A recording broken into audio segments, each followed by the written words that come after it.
All right, I think we're going. All right, I think we're gonna get going here. Beth, can you see me in the screen there? Yes, I can. Okay, good. You're on the. That's all right. Okay. All right. See you. Yeah. Thank you. Welcome to Peter White Public Library. And my name is Marty Atkins, and I'm the Adult Programming Coordinator here. And I have a couple groups that I need to thank before we get started. One is the Friends of the Peter White Public Library.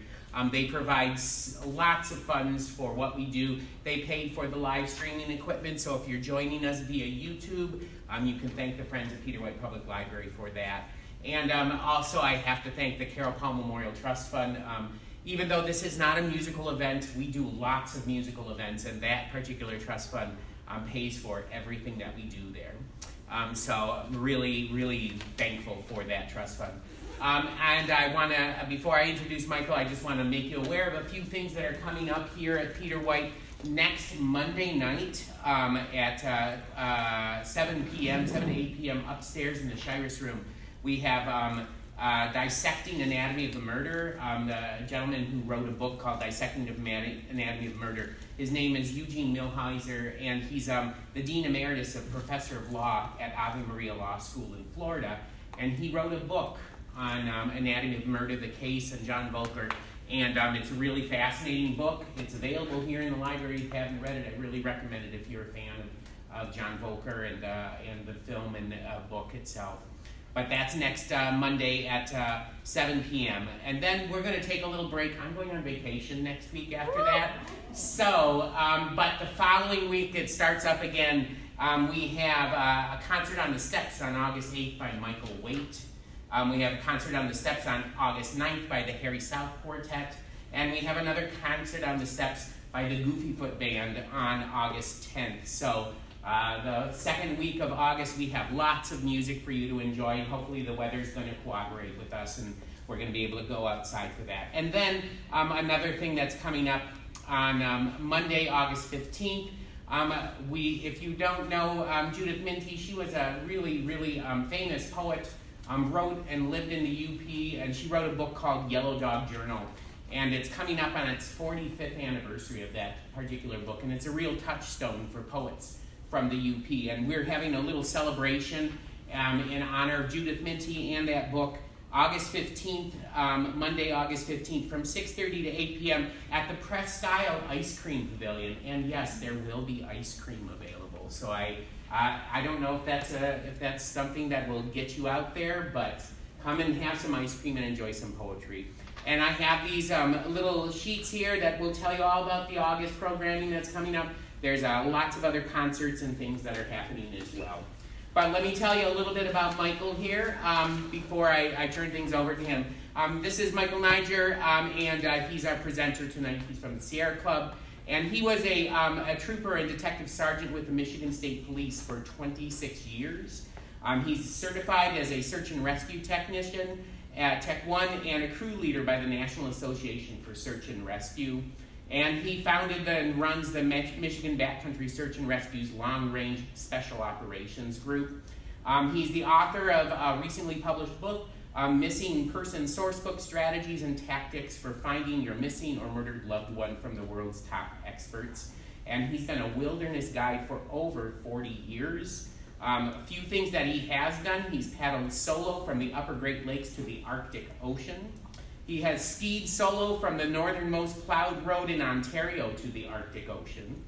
He is the author of numerous map-based guidebooks for national and state parks in Michigan, and he teaches a rigorous 2-day wilderness land navigation classes and wilderness survival classes. And he's currently a certified wilderness guide and instructor for the Michigan Sierra Club. Leads backpacking and winter camping trips and expeditions in the bush from the Upper Great Lakes to the Arctic Ocean.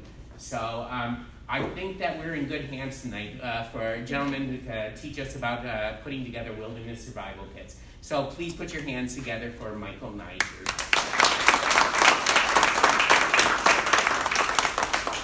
Thanks, Marty. Is my mic working for you? Can everybody hear him? No. Yeah. So? Maybe put it up a little higher? Go ahead and put it on. Yeah. So that's right. Let's see. Is it on? And it's turned on? think so, Let me yeah. see. Oops, oh my gosh. Now it's on. Oh, it's on? You heard it? Uh-huh, Okay. uh-huh. Let me do this. Get it right up on the neck if you want. Yeah, there we go. There, hopefully that'll work. Okay, can you hear me now? Is it working? Or It's a little better, I think. you want to turn it up or? I'll try, yeah. Go ahead and I'll adjust it. I'd like to thank Marty for the great introduction, and I'd like to thank Peter White Public Library for making this all possible, and I really appreciate all you folks coming out on such a beautiful night. And it's always a pleasure. We do something here once a month, and our next one is going to be in September. We're going to have a slideshow on an expedition to the Ottawa Canyon up in Canada. Some of you folks are probably familiar with the snow train or the fall color train that runs up there. That's where we hiked in from this spring. We went started at Lake Superior, went up along the Agua River, into the canyon, then back out up to Quagga Mountain and down along the Sand River. So it was a lot of fun. So again, I appreciate everybody coming out. What we're going to talk about tonight is Pocket Survival Kit, and I've got some, before we turn the lights down, we're basically talking about a survival kit that goes in your pocket. So I use 4 pockets for it. I've got stuff on lanyards. This is what we're going to discuss tonight. And you can look at any of this stuff after the presentation if you want. But the idea behind all of this is to have stuff in your pockets. So if you're backpacking, you go for a day hike, or you're mountain biking or skiing or whatever, you may set your day pack down, and then you may go to the restroom, or you may go to an overlook, or do something, check out something. And if you don't want to ever get separated from your survival gear, your basics. And that's why I'm really big on keeping stuff in your pockets, so that when all is said and done, if you're still alive and you still got your clothes on, your pants, you're going to have your survival gear to exist. And it's come up many times on trips and expeditions I lead, where we have tons of gear to go out there and exist on like a 10-day expedition or backpacking trip. And people will, at night, will go out to either hang their food in the dark or just use the restroom, and they'll get turned around because we're not in campgrounds, we're just in the middle of the woods. And the thing that's saved us many times, and I could just hear this faint whistle blowing, and we could bring them back in then. But if they had walked the wrong direction, we might still be looking for them. So I really push on-person survival kits. Basically, I call it in pockets, not in your day pack. But it's still, if you don't want to carry it in your pockets, that's okay. Put it in a Ziploc bag and put it in your backpack. That's still gonna be good. And it's one of my favorite quotes, and it applies to me even with my background. I'm always learning stuff, and I'm getting at that age now where I'm relearning stuff that I've forgotten. So in the school of the woods, there is no graduation day. I love that. It's no matter how much experience you've got, there's still bad luck and a number of other issues that can crop up. So what we're going to talk about here, so I just held up some of the stuff. We're going to talk about ignition sources. We're basically going to have 3 sources to start a fire, 3 ways to start a fire. Fire starting tinder, we got that covered on 2 bases. And navigation, we've got a basic map and a compass. Signaling, we've got several ways of signaling: flashlight, whistle, and signal mirror. We're going to talk about a shelter, and that's just going to be a really high quality emergency blanket. And then a couple of survival tools: a pocket knife, and then the Bowie knife or a sheath knife. If you can get one and carry it, that's even better for in the woods for fire building. We'll talk a little bit about that. So here's the first thing here: butane lighter. And they usually work so well. It's the primary means of starting a fire. But this is, again, survival gear. So when you're in a survival situation, anything can happen. And the other thing about this gear is why we talk about having we'll talk about some recommended brands. It's important to have good quality stuff, because you're not just putting it in your pocket and going out this weekend and you get lost and you use this stuff. What happens, and a lot of the stuff that we're going to talk about, I've learned the hard way because I've been doing this for 40 years. So some of my survival gear I've been carrying for 5 or 10 years. And so it's good to take it apart and look at it. And I've had a lot of failures from gear that I've carried a long time and assumed was going to work. So you're going to get some information today to help you make sure you've got good quality stuff and you're carrying it in a way that it'll be ready to go when you need it after you've carried it for thousands of miles perhaps. And in this case, I like a good see-through lighter. Obviously, you can see the level in it. You don't have to question. You can easily check it, make sure it hasn't run down on its own or you haven't used it too much. So a see-through lighter is essential. I like a full-size lighter instead of the small one. The small one's going to work and be good, but I like a full-size one.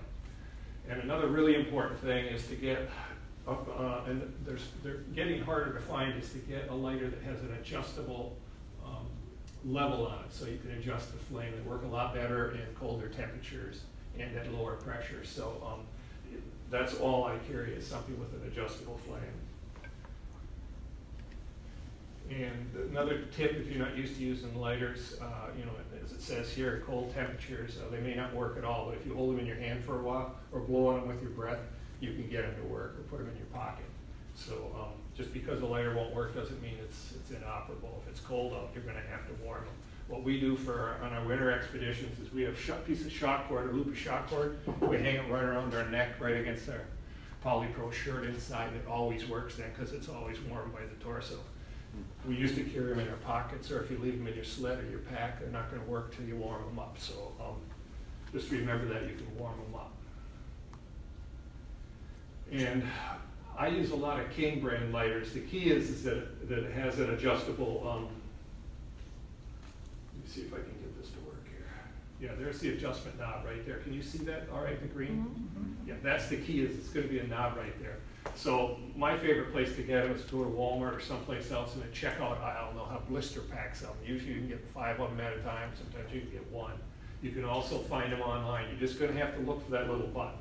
None of the Bic lighters have the adjuster anymore. I think they got sued years ago for either it was drug related, people were using them for, I'm not sure what it was, but I think they changed. But there's other companies that still sell them, and you can find them online too. And this is how I'm real big on lanyards because stuff falls out of your pockets, and so this shows here how to attach a lanyard. You just take a piece of cordage and just wrap some duct tape around it, and that works real well. I also learned the hard way, as you'll see here. I don't know if I've got a picture of it, but right up here, I wrap cardboard cereal box container right around here, and then I wrap it with duct tape, because I carried one for a couple of years and went to use it, and the roller wouldn't work on it anymore. It had gotten sand in it and some water, and it was just inoperable. So it's not shown here being protected. I don't have a picture of that, but it also prevents accidental discharge, so it doesn't run down. Because if you push this button down here and happen to push it down in your pack or in your pocket, it's going to discharge. And then there's issues of abrasion, and then like I said before, it says on here, sand can mess up the valve and it can mess up the sparking mechanism. And you'll see throughout here, I like to use 1.5 millimeter cordage. It's real thin, and we'll talk about it a little bit, but it's really thin. I'll put this up front here so you can kind of see how thin it is. See this? Can you kind of see how thin it is? But it's almost a 100-pound test, and it's nylon. So the other nice thing, we'll talk about it a little bit, is if you get in a survival situation, you can take these long lanyards off, and you can use them for snares, and you can use them to lash together a lean-to or something. So, or you can make a splint with them. You can do quite a bit with them. So it's got some multiple uses. And our second thing to carry, in addition to the butane lighter, is matches. The better the matches you get, just the better it's going to be, because you're going to be carrying them a long time. You may be frustrated, you may be injured, it might be really bad weather, it may be really dark. So I like lifeboat matches, and these are pretty impressive matches. You can light them, put them underwater, pull them out, and they're still burning. And so these aren't primary matches we would use to light a stove or start a fire, because they're a little more expensive. But these are the ones we carry in our survival kits. And they work better in high wind, and they burn quite a while. And this is a recommended vendor here, UCO Stormproof Match Kit. This is what I carry. And you can see it's got the lifeboat matches. These are not strike anywhere matches like the old kitchen matches used to be. They're safety matches. So you have to have this striker right here, and it comes with 2 extra strikers right here. And I think that's on an upcoming slide. Because if you don't have those strikers, you can't light the match because they're safety matches. And it should be, you want to carry them in a real durable case. This brand comes with its own case, but you can also buy this UCO case here. And you can see it's got an O-ring on it for sealing it, and it's got the sparker. I actually take the sparker off and put it inside with the other spare sparkers, because after you carry that in your pocket for days and weeks and a couple of seasons, there's not going to be anything left of that, so I pull it right off. And then another trick is to stagger. Don't put all the matches in the same way. If you stagger them, you can get more in there. So I like to stagger the heads, and you can get more in there.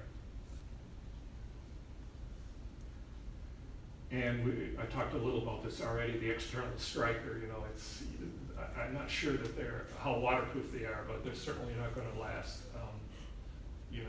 for weeks and weeks of pounding and rubbing, and you're bouncing around in your pockets. So that's why. And it comes. The UCO comes with a couple other strikers here. They're in a nice piece of plastic sealed. They're stored inside. And one thing, most all matches used to be, or a lot of matches were strike anywhere. We used to carry those. It's very important then that nothing inside your match case can ignite them. So if you were carrying, even with these sparkers here, you want this facing out. When you put them inside, you want the striker edge facing out, just in case it wore through that, the vibration wore through that plastic. You don't want it igniting inside there.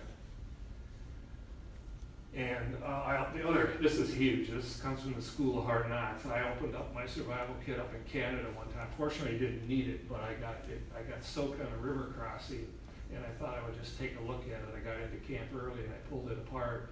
And it's really important to take some cotton, or actually some fire starters. We'll be talking about some fire starters in a minute that are cotton and Vaseline kind of. They'll ignite with a spark. It's to pack that right on top so nothing rattles in here. Because when I open my matches, my survival matches, after carrying them they've been carried probably thousands of miles year round, there was sticks of wood and dust. All the match proper, all the chemical, all the stuff that would start it was just powder. So they were,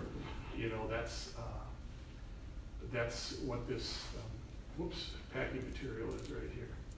So that's really important, and it's extra important if you're carrying strike anywhere matches, because when I was young, my dad gave us these little metal match cases that we carried when we deer hunted, and we had the strike anywhere matches, and you could be turning the lid on it, and it would ignite them inside.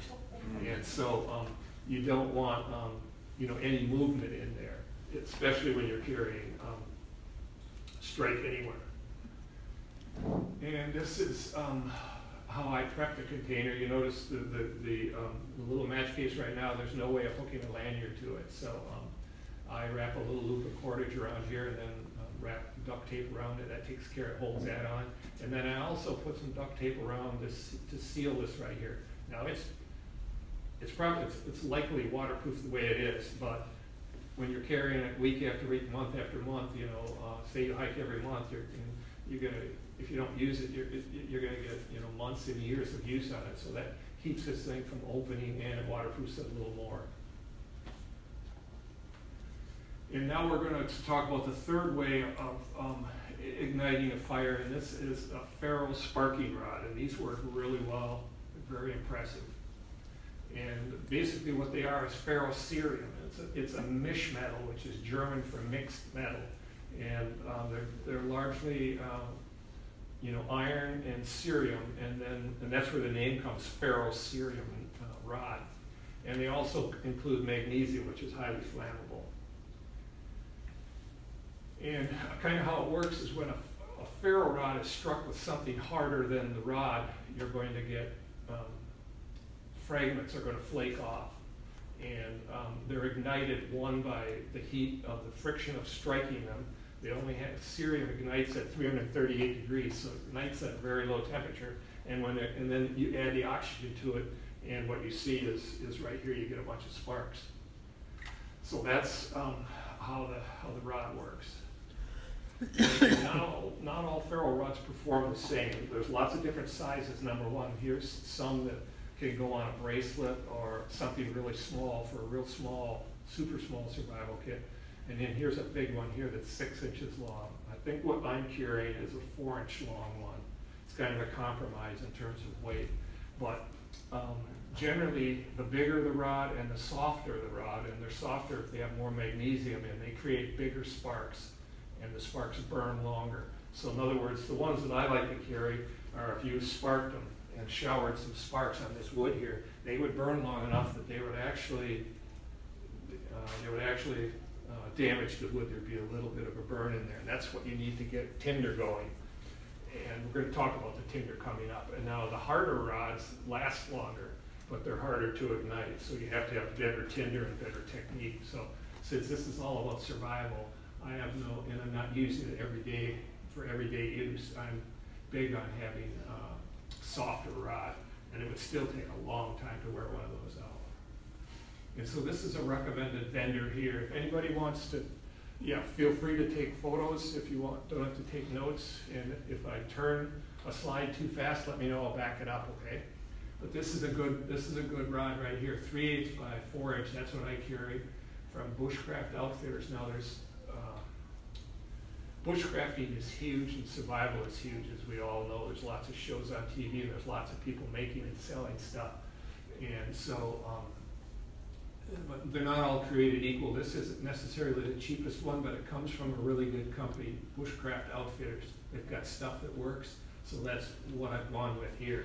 But and they can start hundreds of fires. In other words, you can. But this is not a flame source. This is just sparking. So then we have to have some tinder. And one of the things you got to do with a ferrule rod is when you get them, they're all black. If you looked at the one here, it's all black. It won't spark because that's treated from the factory there just to preserve it. And I don't know that it might rust. It probably would rust because it's got iron in it. But what you've got to do is scrape all that black off, and then, once you get down to the shiny surface, that's where you're going to get your sparks. And I like to put as you can see up here in the upper right, I like to wrap some duct tape around here and put a little handle on it. Now some of these ferrule rods come with a little wooden handle, some come with a little plastic handle, that's fine. Sometimes they fall off, but the ones I buy don't have any handles, so I put one on there. And then that's also how some ferrule rods have a little hole, a lanyard hole where you can put your rope through. If they don't, then you can just duct tape it on. And this is how to use a ferrule rod. Basically, you're creating a bunch of sparks when you scrape down it with a scraper. And we're going to talk about a scraper in a minute. And you see these sparks right here. Down here is where you're going to have, and it doesn't show it yet, but we're going to have a pile of tinder down here. Whether you collect a bunch of dry grass or wood shavings, or you have some of your commercial fire starters, which I'm going to talk about. They would be right where the green is. You would shower sparks onto that, and the tinder is high enough quality of tinder it will accept the spark and ignite. So the key here is you don't need any flame, which is really nice because if you're out of matches and you're out of and your butane lighter doesn't work, it's best if your tinder is spark ignitable, not just flame ignitable. So there's kind of two techniques. We won't go into that too much other than what you can see there. You could either draw one against the other or vice versa. The idea is to get a shower of sparks, and sometimes it helps if you rest the sparking rod against, rather than just hold it out, in the open like this and scrape it. You're going to have sparks going that way, going this way down. You can hold it against something, and all your sparks will be right where you want them to be.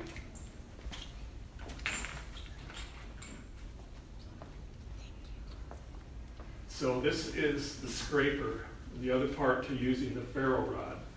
And there's many different kinds of scrapers out there. The one on the upper right is one I like. And the scraper serves two purposes. Now, on the left is the Magnesium Tinder Rod. We haven't talked about that. That's in an upcoming slide. But you can see So this is your tinder. This is the first thing you would do. You would get your tinder together, whether it's natural stuff like birch bark or something, or these magnesium shavings here on a magnesium tinder rod. And so the scraper makes those shavings, and then over here, the scraper, in this case, we're using a knife, and we're going to talk about that. You could also use your knife on your rods. They're using the backside of the knife, you're creating the sparks. So the scraper serves two purposes. And this is the scraper I looked around, and this one seems to work really well, better than a lot of other ones. And the reason, and I read this, and it does bear out, the reason it works so well is you've got this sharp edge right here. But not only do you have a sharp edge like on a knife or a lot of other scrapers, this actually, they've manufactured it so there's a little bit of a burr there. And so it's not real clean, and it creates even more sparks easier. So that's why this one works so well, according to what I read on the internet. And then when I got it and checked it out, I could see, yeah, that does make a difference, but that's why it does work better. You could also easily use your knife blade. We're not really big on that because you're kind of dulling the knife that you're going to need for a lot of important stuff, right? If you use the edge of your knife to scrape, it's like dulling it kind of. So we don't recommend that. So what we do on some of our knives, like a pocket knife, this pocket knife, I'll open the knife up, and we take a file and sharpen the back side of it, not into a knife edge, but just both sides of the back of the spine of the knife are just sharp enough so you can use that, and you're not dulling the business side of your knife. But that's why I carry a scraper too. This one right here I have. If anyone wants to see it, we can look at it later. It's pretty simple, not too expensive, and it comes from firesteel.com. Now there's all kinds of scrapers out there. I've got some other ones, but this one, because of the way it's made, it's got that little burr on it. Works really good. And in a jam, you can use, all you have to have is something that's harder than both your magnesium and your ferro rod. And in this case, broken glass and a rock work. A rock with an edge. So keep that in mind if you for some reason end up out there with a ferro rod or a magnesium rod and you don't have something sharp, you can use that. And a lot of scrapers come with a lanyard hole, so it's good to put a lanyard on just so you don't lose it, because you're going to be carrying it for a long time, and then you may be injured, you may be wet, you may be dehydrated, you're not going to be thinking right, so it's a lot easier to lose stuff, to set it down and not be able to find it. But if it's got a lanyard on it, it's a good chance you're going to be a better chance you're going to be able to find it. And it's going to be there when you need it. If you tip over in your sea kayak or canoe when you're out canoeing on a river, you finally get yourself to shore, you get up, you're exhausted, there's a good chance you're still going to have your pants, and if you had your stuff on lanyards, you're still going to have it in your pockets. You're not going to have fallen out or floated away. And now here's the all-important fire starting tinder. And we don't discuss it here, but we all know there's lots of natural tinder out there. But if it's been raining 2 days or a big ice storm, it's going to be hard to get tinder that'll ignite with a spark, and you got to be really good at it. And so it's good to carry your own tinder. And we've mentioned this already. I'm big on the fire starters being ones that start with just a spark. You don't need a match. You don't need a flame. You don't need a flame, basically, because it's going to be they're going to be a lot more reliable.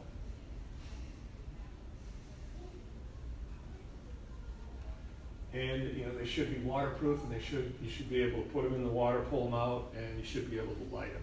Because that's the ideal kind of fire starter. There are lots of good fire starters out there, and a lot of us probably have heard about making your own with cotton balls and Vaseline. That works real well. Since this is life-saving stuff and stuff you may carry for 5 or 10 years before you ever use it, I like to go with a real well-known brand, so that after 10 years of using it, carrying it, and aging, there's a good chance it's still going to work. And I use the same kind of case that I use for my matches. This is another one of these cases that I stuff full of. It should be waterproof, as we said, and it should float, ideally. And this is the recommended tinder here. And there's other good stuff out there. But this is made by a real good company, and it works real well. And so burns for about 2 minutes, and it's by survive outdoors longer. They make a lot of different stuff and good stuff. And we've already covered this with the prep for the matches, but put a lanyard on there and seal it so it's waterproof. And this is really important. A lot of these they're compressed really hard, so while they might light with a flame, they won't take a spark because they're just they're very, very, very, very hard and dense. So what you want to do is fuzz up the end or rip them in half, get them real fuzzy, and then you're exposing the dry inner part too. That's even better. But since it's all fuzzed up, it'll accept a spark. You can drop one of your sparks in there from your ferro rod, and it will ignite real nicely. So the key, remember to fuzz them up, not only to get to the dry inside, but you need something really, you need real fine fuzzy stuff to accept a spark and ignite from just the spark. And then this is another source of our tinder here, and this is like indestructible. You can start dozens, hundreds of fires with these with magnesium tinder rods. And this is, you've seen this image before here. This is a magnesium tinder rod, and you're using your scraper to scrape particles. And this is something you should practice with ahead of time. But you notice the tinder rod is right against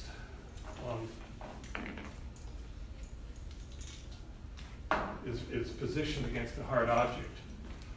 In this case, you can put it right here, and then you could carve, you could basically whittle it, because I used to, when I first started doing them, I would carve like this, and you have this stuff flying all over.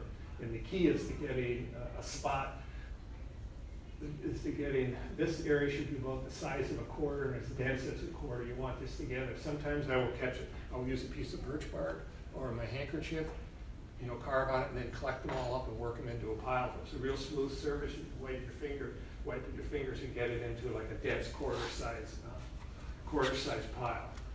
And magnesium burns extremely hot, 5,400 degrees, but it's very short-lived. So you would, obviously before you do this, you'd want to get all your little birch bark together and your little twigs and different size sticks and all the stuff to build a fire. You want to have it all set up and ignite this right under, because this will burn just super fast and then it's gone. But it starts stuff really well because it works so well. But on the other hand, you can take a match or a lighter to this bar of magnesium and it's safe. But if you turn it into a dust, into shavings, it just basically, it doesn't explode, but it acts like that because it'll just super fast flame. And this is a recommended vendor here that makes good stuff. And it's firesteel.com, and they have all different sizes of these. This one here we picked out was a 3/8 inch diameter by 5 inches long. And as I said, it requires some skill and practice, mainly to get enough of those shavings and to get them dense enough. And then you drop a spark in there and they'll ignite. A lot of people don't, it's too spread out, and so it doesn't work real well for them. So it's something to practice ahead of time. And you can start hundreds of fires with it. That's why if you got jammed up in a long-term survival situation, they're going to work real well. You've probably seen some of this stuff. You folks watch some of the different survival shows on TV, Naked and Afraid and those shows, where they're using the sparker and stuff and trying to, sometimes they're using natural tinder, and sometimes you'll see them with a magnesium bar and they're shaving it. Sometimes they're not proficient at it and it's going all over. They don't get enough of it together in a pile and they get real frustrated. So it's good to practice with this.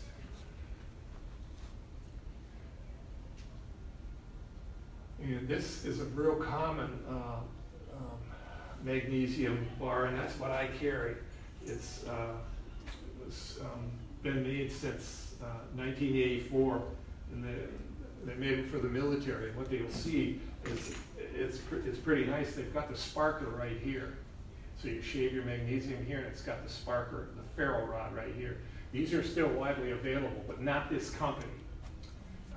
There's a lot of this. Actually, unfortunately, this company went out of business simply because of stuff coming from China. They just got knocked off, and so they're out of business. You can still get them on the internet if you shop around, but it's Doan machine and equipment. And well, the problems I think we're going to have. I think I've got a slide on it here. They're also called a metal match, but they're a standard in the military survival kits, standard issue. So it's good stuff. And that's where all these ferro rod, the independent ferro rods and then the independent tinder rods come from. Everybody's jumped on the bandwagon because they're so powerful and they work so good. So if you do carry one of these and you don't carry a separate ferro rod, what I recommend doing, what will happen is I didn't mention it, but it's right here, the knockoff stuff, the glue fails here, and all of a sudden the ferro rod falls off. And if you don't realize that, you could end up with a ferro rod and no sparker. So if you're going to carry one of these, especially one of the cheap ones, I'm thinking, I haven't done this because I have a good one, is to run a bead of epoxy right here on this side and then on the other side of the ferro, the little ferro rod, and that might hold it in a little longer.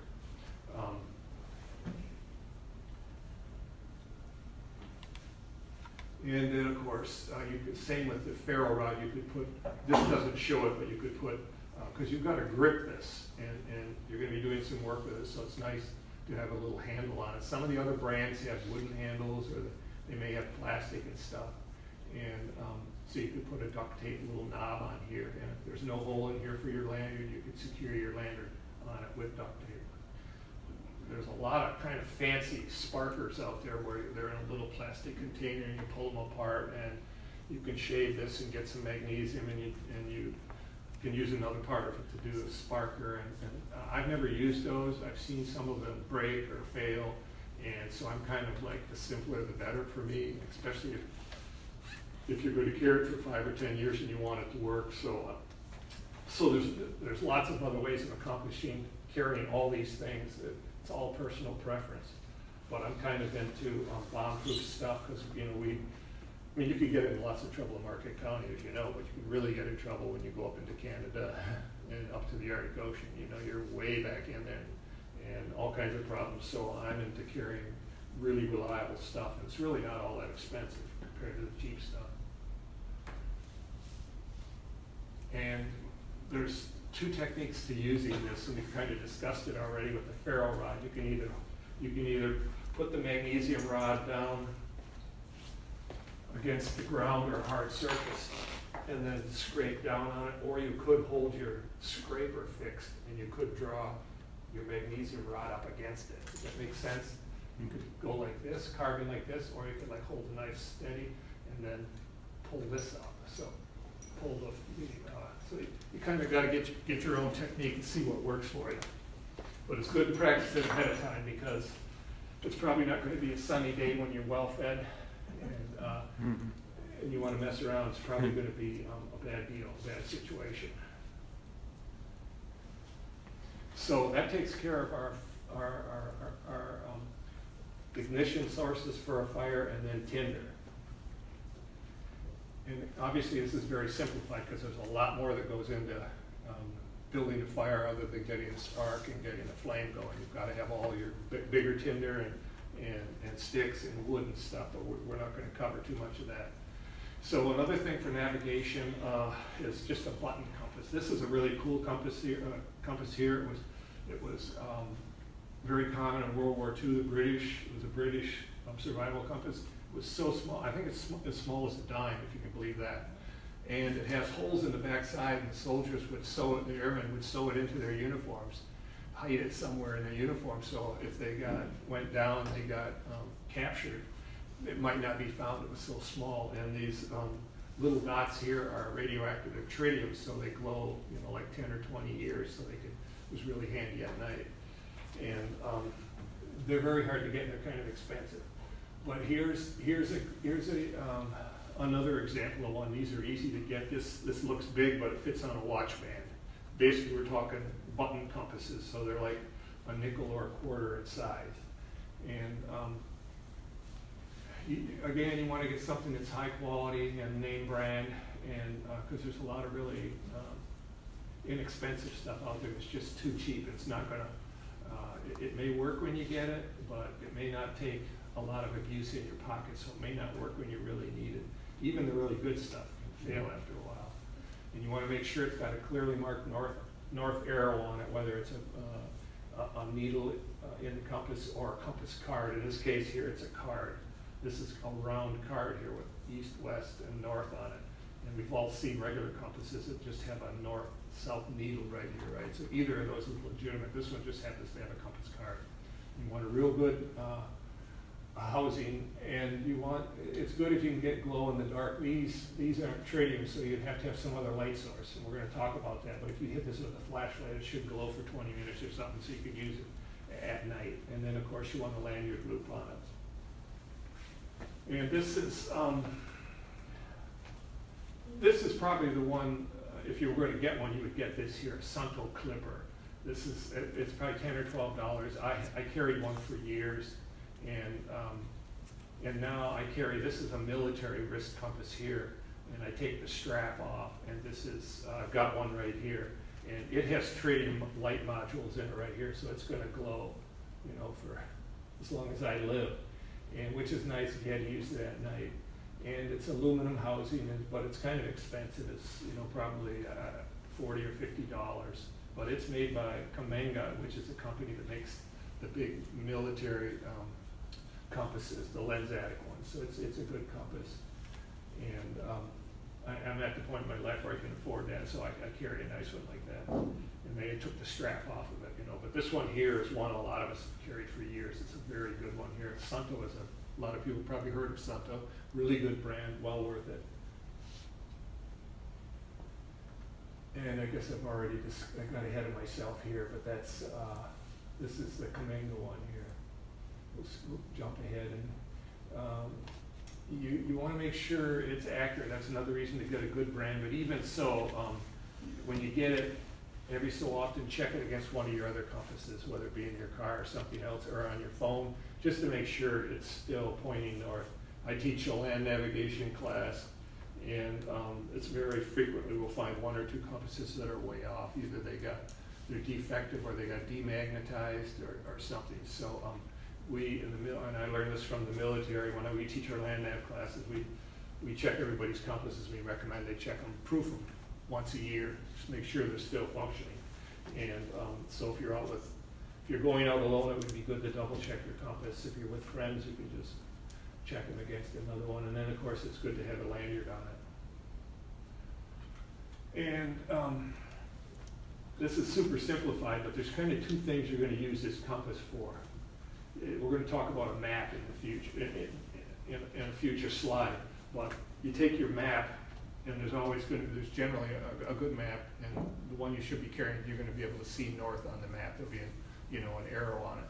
And with your compass, you can see what's north, you know, what's magnetic north, and then you can rotate your compass, rotate your map until north on the map lines up with geographic north, okay?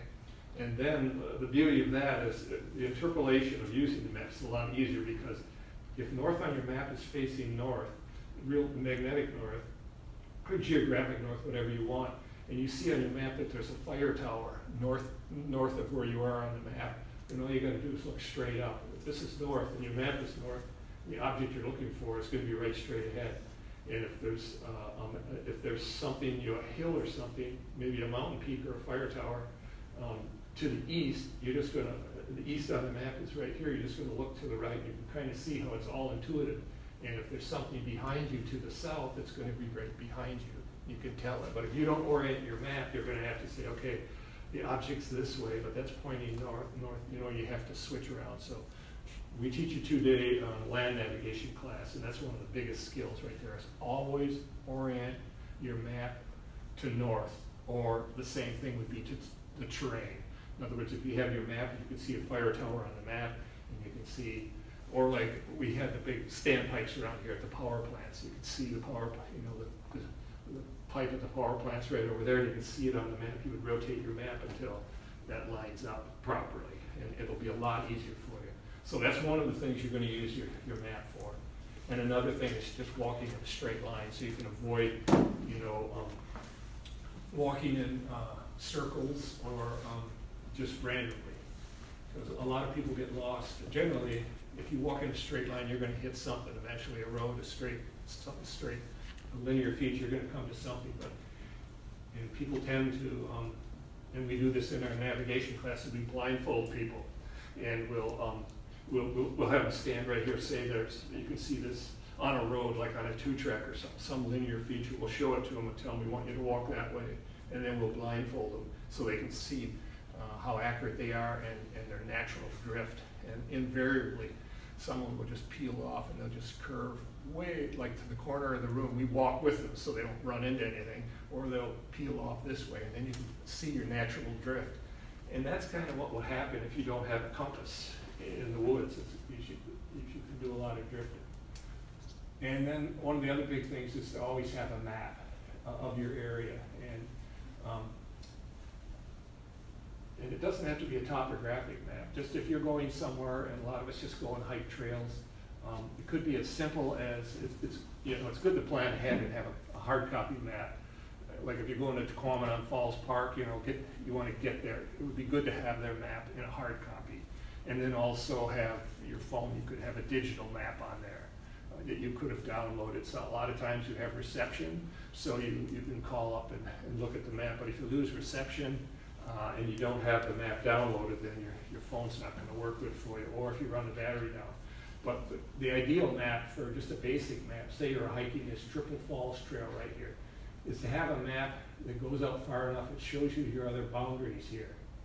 Like it shows the river here, so if you got lost, the river would be on your right. It shows Buck Forest Road here, and it shows Stanton Road, or Station Road. Anyway, it shows a lot of other features here. And so you could, with your compass and your north on the arrow, and with your scale and your feet, it's important to have a distance scale and a north on here. You could kind of sort out where you are, or which direction you need to walk to get out of there. Say you got lost in here, you could figure out, well, okay, I could walk west and I'll hit the Triple Falls Trail. If I walk east, I'm going to hit the river over here, and there's a little trail along there. So it's really important to have some kind of map with you. Is a good idea, so you can make sense, kind of study the area before you go in there, so you have some idea where you're going and what to expect along your route to help you stay found. And there's many places to get maps. If you're going to a park like Pictured Rocks, you just stop in and pick up one of their hard copy maps. This is one of my favorites now that we've all got phones and stuff. It's just to snap a picture of a lot of trails have signposts right at the trailhead. If you don't, it would be good if you had that hard copy, but if you don't, take a photo of it, and that'll be better than nothing. It'll work well. If you wanted to get some topographic maps, here's 4 good places to get them online. USGS, the governmental survey, they have the original topo maps. SARTopo I use that a lot. That's free. MyTopo, a lot of these you can get digital maps for free, and you can also download them, and you can also buy maps. And Nat Geo Maps is another real good source. And if you're going somewhere, what I do this all the time is just Google, use a search engine and just say map of Pictured Rocks, and then select images in Google, and you'll see lots of digital maps come up. You could screenshot them or download them, and then you could print them out. So that's a real good way of getting maps for where you're going. And I like to have a map that if this is the area you're going to hike here, you could just carry that, but I like to carry a map that goes out beyond that, so that if some reason you get lost and you get outside of the area you were planning on hiking, you may not, if you don't know it, you're not going to have any way of knowing what's out here, and this map will no longer be of any use because you're outside of it. So it's good to have a map that covers a good bit beyond where you're planning on walking.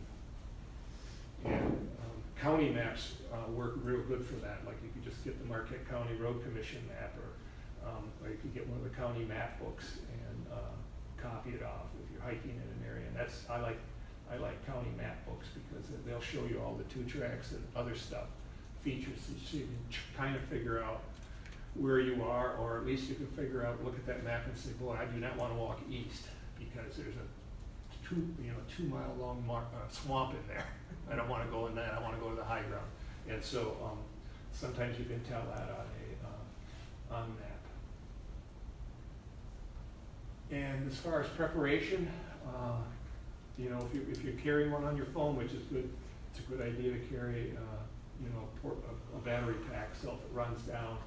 And also, we probably know people, if you go in the woods, you want to turn off your roaming or you're searching for Wi-Fi, because in the woods, it's not going to have any of that. It's just going to burn your battery down to nothing. So turn that off or put it on airplane mode and turn it off and on once in a while. I learned the hard way on that a long time ago. So that's just a little tip on that. And then it's good to carry it in a Ziploc bag, because you run into foul weather, something regular paper is not going to be, it's just going to be mush. And in addition to carrying it, sorry about that. In addition to carrying it in a Ziploc bag, you can get regular, I buy my paper like 200, a ream of paper from Right in the Rain. You can actually get copy paper. You can put it in a copier, you can put it in your printer at home and print off that digital map that you have, and it'll be on a real good waterproof paper. You can also get aqua sealed map sealer, like from REI. That's what this is right here. A little container, you can brush it on. Obviously, this takes some preparation, and because I'm usually doing stuff that's multi-day or a week or longer, I do this all the time, but I understand if you're day hiking, you just say, let's go do this for an hour or two. You may not be able to do that, but at least maybe put it in a Ziploc bag. And if you have a favorite park or two, it might be good to spend the time of waterproofing it. And then a flashlight is really big, and I really like the micro flashlights. This looks big, but it's just slightly bigger than a AAA battery. And that's why I call them micro flashlights. Basically, we've all seen the keychain type flashlights. It's that size. And with the LEDs now, they're so powerful and they last so long. The light that I carry it's about 3 inches. I got one here, it's about 3 inches in length, and it's a ½ ounce of weight. And I like the variable lumen ones. In this case here, my favorite is this 5 lumen. On one AA battery, an alkaline battery, it'll run 25 hours. That's a lot of light. Now, it's not super bright, but it'll do the job for you in terms of close in and what you need to see. And if you put a lithium in it, which is all I carry because they last longer and they're lighter, you can get about 50 hours out of it. And the other big advantage of lithium is in cold weather, they actually work slightly better than in hot temperatures. You'll never detect that, but scientifically they actually are a little bit brighter. But an alkaline, much like your butane lighter, when it gets real cold, you'll turn it on and say, the battery's run down. Well, it's not. It won't work, but if you reheat that thing up in your hand, put it in your pocket or breathe on it quite a bit, it will come right back to life. So remember that with alkaline batteries. But I always use lithium. And another important thing is on your lights that you don't want any standby current loss. A lot of electronic devices now have little LEDs and little indicator lights, and so over time they will burn a battery right down. And in this type of thing here, you're probably never going to use this light, and so you want it to work, and that's why I carry a lithium, and you want to make sure you've got no standby current loss, so it'll drain it. Again, high quality name brand, and you want it bomb proof. Most of the good ones are really nice aluminum, high strength aircraft aluminum. You want it waterproof and submersible, and a knurled grip is handy. And this is the one that I carry and recommend. There's all kinds of flashlights out there. The key is to get a good brand and get one that has these features. This one I've got here, we've kind of already talked about all of this. This one's got a 3-position switch on it, so you can go from the super low lumen that'll last a long time, 2 or 3 nights burning continually, and which is good. And then if you needed it really bright, the 100 lumen, it probably burns out in like an hour. And as far as the preparation, I say put a lithium battery in it. You know, it's a survival thing. It's not something you're using all the time. We talked about the cold weather. And then another important thing, again, is, and this is my actual light right here. You can see it's got some miles on it, just in my pocket. Not from use, but just carrying in there. You know, day after day, week after week, month, year after year. And just take a rubber band. Most of these have a twisting head, so to turn them on. And so take a rubber band and twist it around there real tight, and that'll keep it from accidentally turning on in your pocket and then running down, and you won't even know it. So I like to wrap a, you could also put some duct tape around it. I'm not sure why I didn't do that. I just used a rubber band, I guess.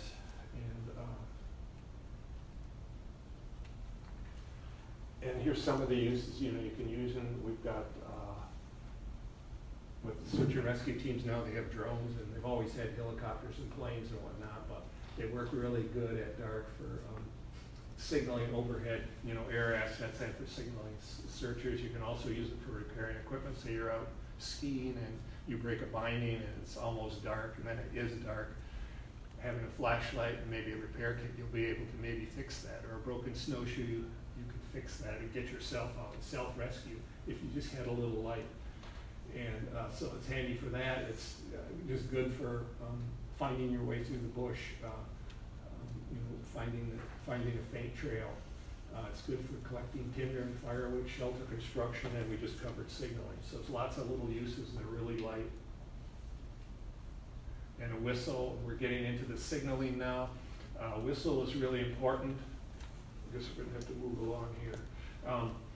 Key is don't get a metal one if you're out in the winter, because it's gonna freeze to your lips. And another big thing is not to get ones, you don't want any moving parts in it, so get one that doesn't have a P in it, so it can't jam. You know, the old ones had a cork ball or something else in them. It used to. You want to get ones that are P-less now, so there's no way of it jamming, getting some sand in there. And you want to, you know, hook a lanyard to it. And you want it pretty loud. This is one that I've carried for years. Really good, good brand, Fox 40. You know, it's got 3 chambers. It'll clear itself underwater. It's P-less, fairly loud.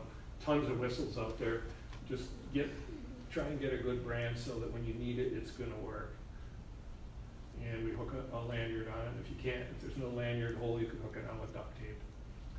And one of the big things about whistles is you can do a lot more effective signaling with a whistle, because it takes less energy and you're not going to get hoarse and you're not screaming all the time. So it's really a good way to signal. And the universal signal is 3 long whistle blasts, and then you pause and you listen for a reply. You just do that over and over again, hoping that maybe somebody else is out there hiking, or when the search crews are out looking for you, they're going to be listening for that.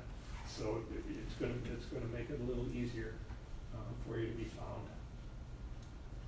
And the signal mirror, these are really popular and really effective. It's good, again, to get a high quality name brand one. Glass mirrors are the best, but they're heavier.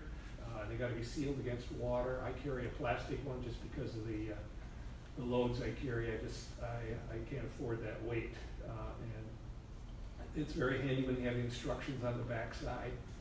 And you could just use a regular mirror will work fine, but if you have one with a center hole for a sighting aperture, that's even better. And the best have a mesh center hole. Sorry, right up here you'll see that. And they've also got a retro-reflective coating, and I'll show you how that works here. But they actually, if you look through this and you get the sun on it and get lined up, you'll see a little, like this little green light, you'll see a little burning ball right here, and that means you're right on your target, so they work real well. And one of the things to watch out for is there's cheaper ones out there, and they're going to have this mesh right here, but it's imitation. They don't have a retro-reflective coating, so it won't work as well. But you could still use it. Now I'll show you. This is the one that I recommend here. It's one I carry. Again, it's survive outdoors longer. Not that expensive. I think this one's like 2 by 3 inches, and it's just over a ½ ounce, and it's well made. It's got instructions on it.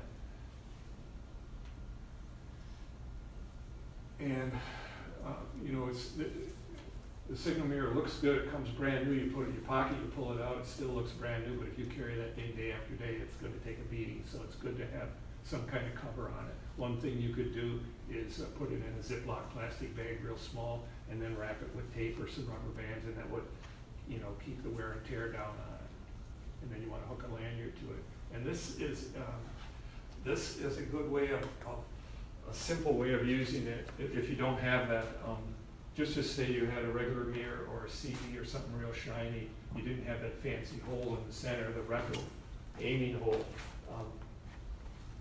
Even if you did, I still like to do this, but you can see there's an aiming hole right there. But basically, you make your hand into a gun sight, whether it be two fingers like this, or right between the thumb and the fourth and the index finger right here.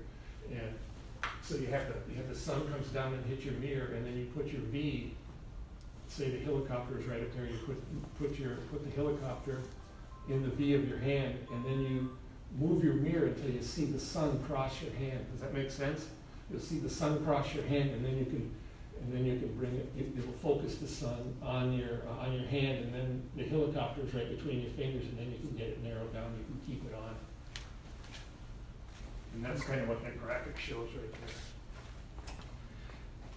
And I haven't done this, but I've read that you could still use them. They may work on hazy or overcast days. So even if it's not a perfect day with perfect sun, may be worth trying. It'll give you something to do, and you'll have some practice. And also at night, I've not done this, but I've read that with a really bright moon, sometimes they will work.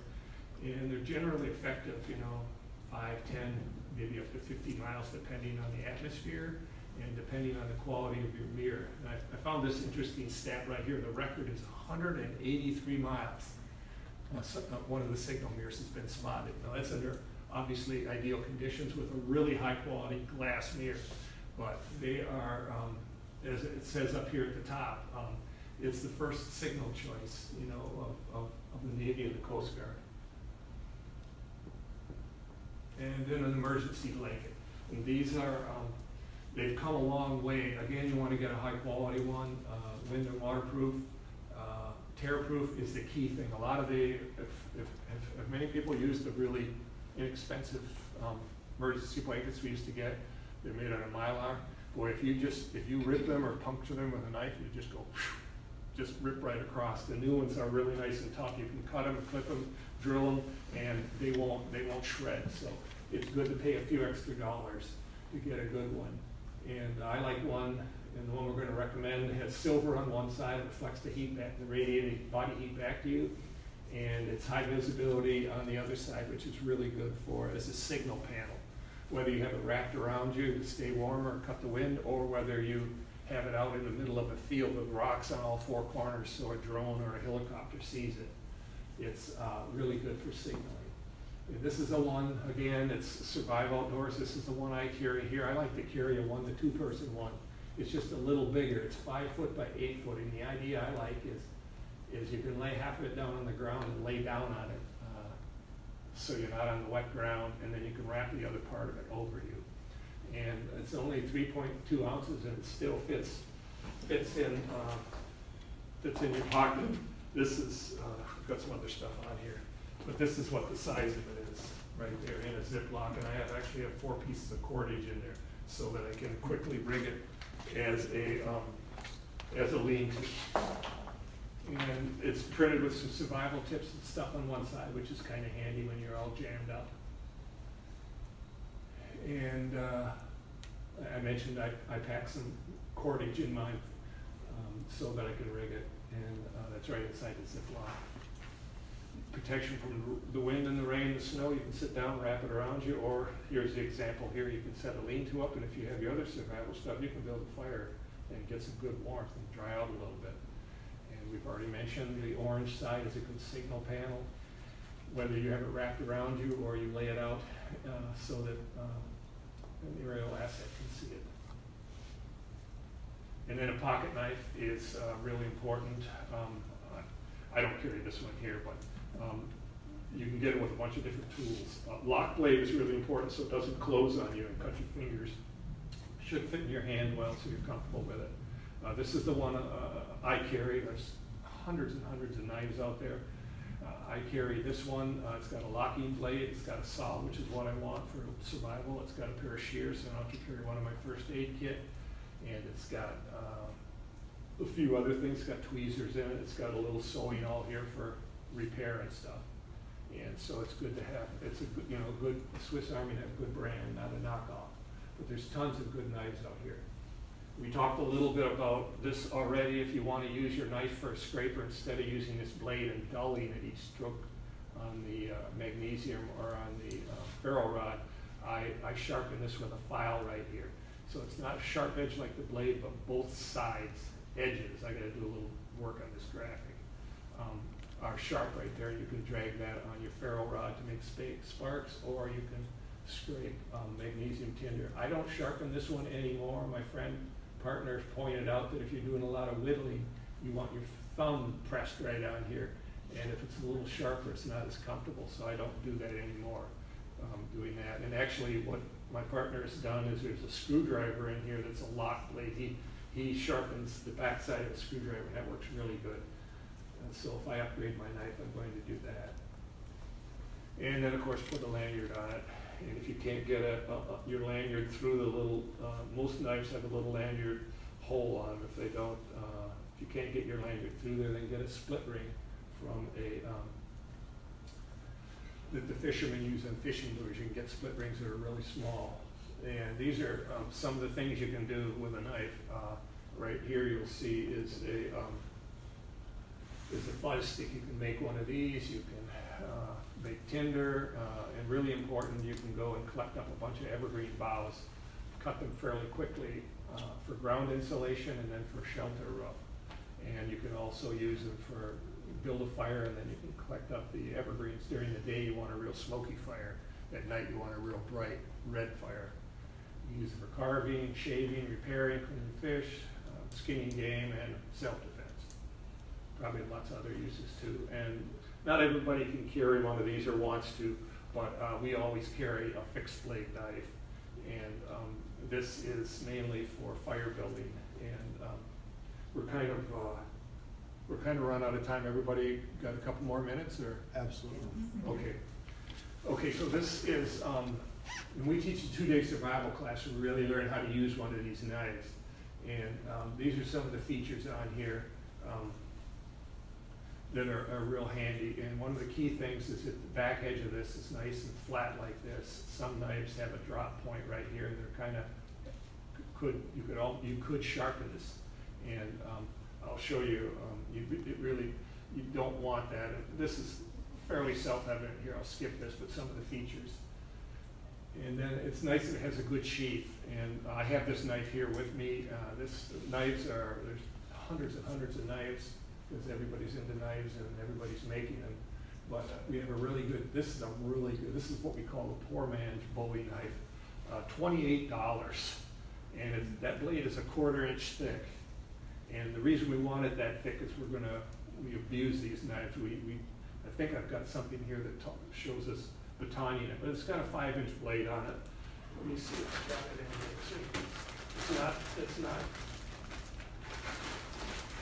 not an excessively big knife. What does Baton mean?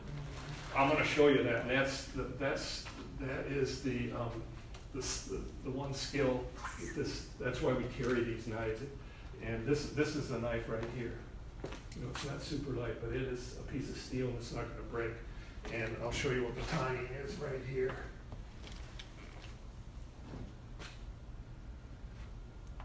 Well, we've already kind of covered this with the pocket knife. You can do the same thing with a pocket knife.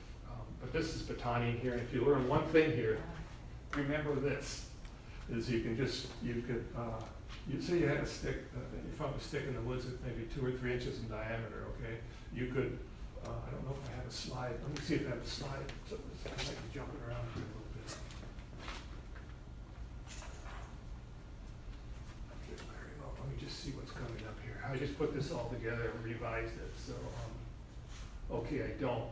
But we actually some of us carry bigger knives than these, so they're almost like hatchets. They got a lot of weight, the big Bowies, and so you can actually chop with it, okay? So you could take a stick that you find that's maybe 6 foot long and 2 or 3 inches in diameter. You could chop like that and then break it. So you would have your firewood in 1 or 2, 3 foot lengths, okay? So once you've done that, then you just set the, let's pretend that this water bottle here is a piece of wood.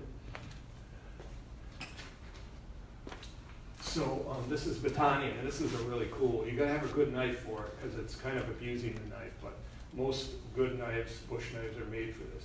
So you have this piece of wood, you're holding it up like this, and you know, you've ever seen everybody, and you probably have hatchets and axes, and then you go like this, and then you go back like this, and you know, with the hatchet, kind of dangerous. And then once you bury the hatchet in here, you can't do anything else with it other than you'd have to pound the whole thing. So this is a really safe way of doing it. So you have this piece of wood here, you just set your knife on there, you're not swinging it. And so then you get a baton. So on this is the baton here, it's just another piece of firewood, this piece right here, you know, it's just kind of the same length as this. Just basically a hammer, only it's a big piece of wood. So you set your knife on here and you make sure you have the tip project carefully. See this? It's projecting out like this. And you can see that wooden baton on the right there, you're batoning it. So let's pretend the sheath of the baton. It has to be, you know, fairly heavy. And so you just start pounding on it and you'll drive that right down through this. This is something we do in the survival school we teach. Is you'll drive this knife all the way down through here and you'll split it all the way down. And then we'll turn the knife sideways right here and that's split in half, and then we'll quarter it. And then we'll go and we'll have each piece here, eighth it. And then some of those will split them right down into like matchsticks, so you can make tinder and the whole thing. So this is really handy when all the wood is wet, or worse yet, we live in the UP and everything's encrusted with ice after an ice storm. I've been out and people say you'll never get a fire going. They're like, there's an 1/8 inch of ice on these logs. But if you can get to the dry heartwood inside, it's still dry, and then you can start a fire. So we carry, I lead trips, I explain to people why I have such a big knife, because most people think it's an ego thing, but it's because of this batoning right here, is your ability. Now, it would be nice if everyone cared, if we had a full-size axe and a full-size saw, but this is something you can carry in your pack or on your hip, and you'll always be able to get a fire going. And I've even taken like 6 foot long sticks like this, and I just set this right on top of it with a nice heavy baton, and just in a relaxed way, I just pound it all the way down through. Once in a while I hit a knot and it's kind of hard to go. And if your knife ever gets stuck, you can just take another log or another branch and put it in the wedge up above the knot. You just pound it down a little bit and it'll relieve the stress on your knife. So that's a good reason there to carry, if you can, is to carry some kind of a hunting knife, a sheath knife, a fixed blade knife. You just work wonders for doing that.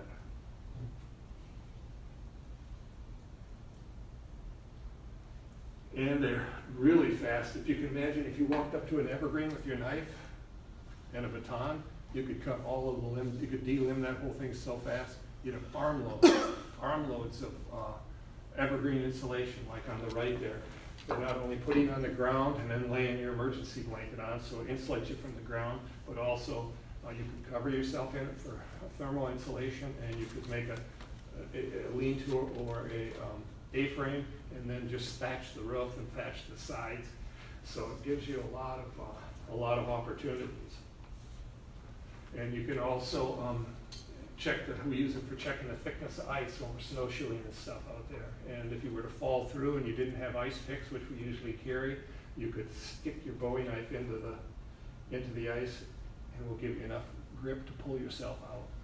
So it's got a lot of uses, and then obviously self-defense and whatnot with animals or whatever. But that's, things we have to work just right for that to work, but it is a tool, a good tool.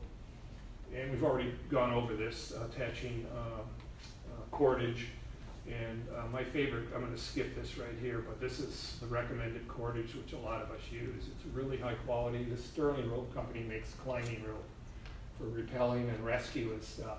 It's not real cheap, but it's really good. It's about a 100-pound test, 100% nylon, 1.5 millimeters, so it's nice and thin, not too heavy, and you can use it for lashing and stuff. So that's, and there's all kinds of other cordage out there too that you can find, but this is one that I use, and it works real well.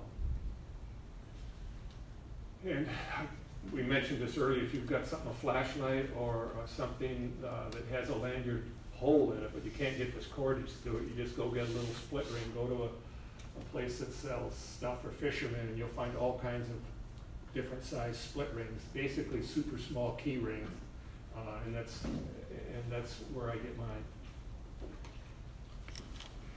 And then lanyard length, that varies. I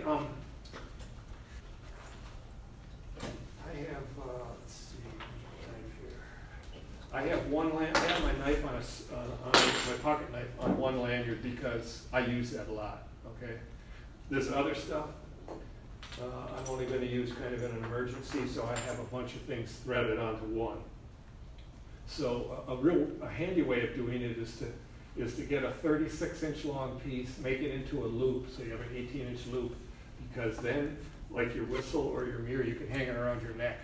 If you're in a survival situation, you don't have to worry about losing it. Or in some people, you could carry it that way if you wanted to carry it around your neck. Some people carry their survival stuff that way. I don't personally, but that's what you could do. And we've already mentioned that you could, use it for lashing and stuff in a survival situation. And the fisherman's knot is we're not going to spend much time on this. It's a real simple knot, and it's a real good way of joining two ends together to make a nice loop. It's pretty simple and strong. Fisherman's knot, and it's pictured there.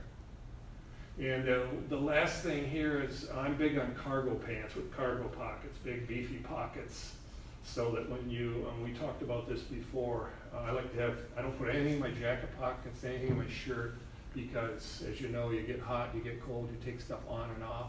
If that's where you're storing your survival stuff, you may not have it when you need it because you may have taken that item off.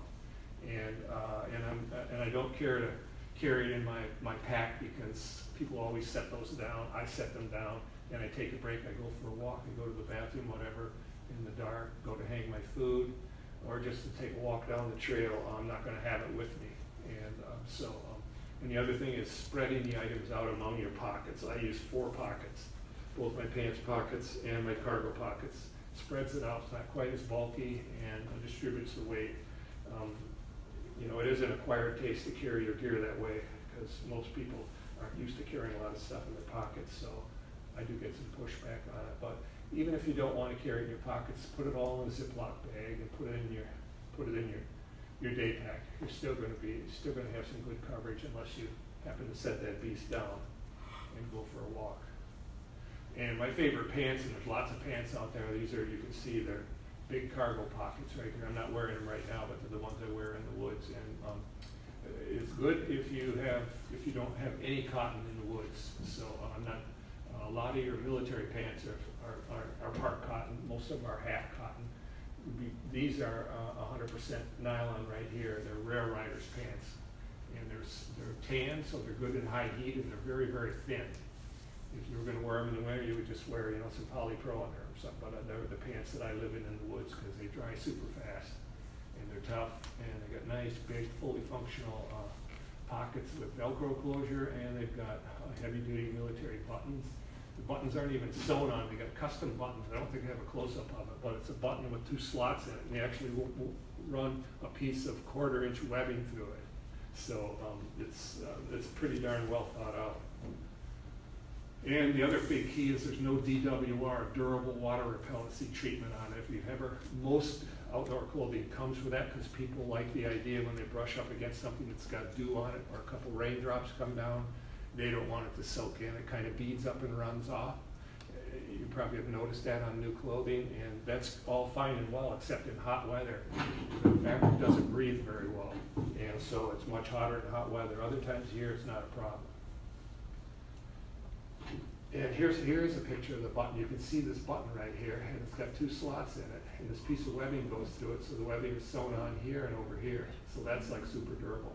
And so the big thing carrying your stuff in your pockets on lanyards, you got to have something to hook it to. So no pants come with lanyard loops, so I take some grosgrain ribbon and I actually hand sew it or use a sewing machine to create a little loop here, and then this is the lanyard right here for where I'm hooking the gear. Now, you can also just take a safety pin inside here, put it put it through there and hook your lanyard to that. That's another good way of doing it. Another way of doing it, and I've done this, but I don't recommend it for certain sports, is just to hook it around a belt loop, or to hook it in a buttonhole, or to a zipper pull. The problem is you've got an exposed lanyard right here. So if you're swimming, like in a river or something, you're in a canoe and you tip over, you could snag this on something in the river, a log or something that would actually trap you, which would be very dangerous. And same thing with if you're skiing, you don't want to be snagging on a tree, because that would just be bad. Same thing with mountain biking and climbing. So it's best if you have the lanyards hooked inside the pockets. But in a pinch, you can do this, and it does work. You just want to watch out for entrapment and entanglement hazards. Okay, that's it. Thanks, everybody. I teach a 2-day survival class where we go over this stuff and then we use all of this stuff. It's at the Clear Lake Education Center, south of Munising. It's October, I think it's October 1st and 2nd, it's on a weekend. It's free, and it's a lot of fun. And so anybody who's interested in doing that is welcome to do it. You can get a hold of me. I can get you signed up. There's no cost at all. And it's a good time. We have a huge lecture room, and then we have a nice big area outside to practice. Talk about batoning. We're going to do batoning. We're going to do all of that, so you can actually get some hands-on, get some good dirt time. And I have all of this stuff up here if anyone wants to look at it, to see right here what's involved. Here's this little blanket right here. You can come up. I know we run over on time. This is the stuff I carry. You can check out this little knife here. So I'd like to thank everybody for coming. And the next, we're not doing anything in August, I think. That's No, next one is going to be in September, and Michael's going for a trip out to Utah. Yeah, and so hopefully he's going to be doing a presentation on his trip to Utah in September. Well, we could do that. We're going to do one of the. We do a lot of trips. We've got lots of really good pictures and lots of fun. And then later in the winter, we're going to do one, maybe in November. Mm-hmm. Marty and I were talking on an expedition I did to the Arctic Ocean in February a few years ago, and that's a great presentation. The average temperature was -30 below the average, and but it's something we train for, and we have a lot of really good gear, so it's not that big a deal. But we take a train in there. It's a really fun presentation. We're up where the Cree are. It's all flat up there, shorter trees, and we travel on the rivers, just like the natives up there used to. In terms of they all travel with snowmobiles now, but they used to travel by dog sled. Mm-hmm. And all the mail used to come in by dog sled down the river. And then in the summer, after ice out, everybody was in canoes. And so we travel the old Ojibwe and Cree routes up there on snowshoes in the winter. Go ahead. One of the things I was thinking of is, I remember years back, you and Dad, or Dad, made everybody in the family one of these kits and gave it to them at Christmas. And it was like a great idea. So if you're making one kit, make a couple. Yeah, that's a good point. People you love. Yep. And then you can store this in your car too when you're not using it. So you're this all dovetails together. We have in the survival school, we talk about a vehicle survival kit, with a coffee can and with a bigger tarp and a shovel in there and a candle and stuff. But all of this stuff you could keep right in there when you're not, you could keep this in a pack or in a Ziploc, store it in your car, and then when you're going hiking, take it with you. So there's lots of different things. So I don't want to hold up anybody any longer. Go ahead. You didn't mention water filter. No, we have a day pack kit, a secondary survival kit. So in there you would have your rain gear, and you would have a water bottle, and if you'd have we carry like a little pot or something so you could heat up some soup if it was really cold, and then that's how you would purify your water. If you wanted to, you're going out for a long time, then of course you could get into water purification. We carry filters, or I use iodine, but there's a lot of, you're right, you need to treat your water. And so that would be, in this case, if all you had was this here, you'd have to make like a little birch bark container or something to purify your water if you wanted to. So there's a lot of other skills, and this is just in the pockets. But you get that, you saw that day pack in there. We're big on carrying a day pack, you know, with some warm stuff in it, rain gear, water, some food, some cook pot, all that kind of stuff, and that flushes it out even further. Excellent question. All right. Well, thank you, Michael, and thank you all for coming. Yes. Thank you very much. Hopefully we'll see you next Monday. Our last talk, we don't like to talk about it. It was supposed to be a really good one. I put a lot of work into it. 2 people showed up. You know what? You know what night it was? Where we were supposed to get the 1-inch hail. Okay. Everybody was keeping their cars in their garage. Yeah, and then we were watching a tornado watch. Yeah, it was a mess. So we were wondering what was going to happen tonight. So I really appreciate you coming. Yes, Because absolutely. this breathes new life into this institution. Thank you all for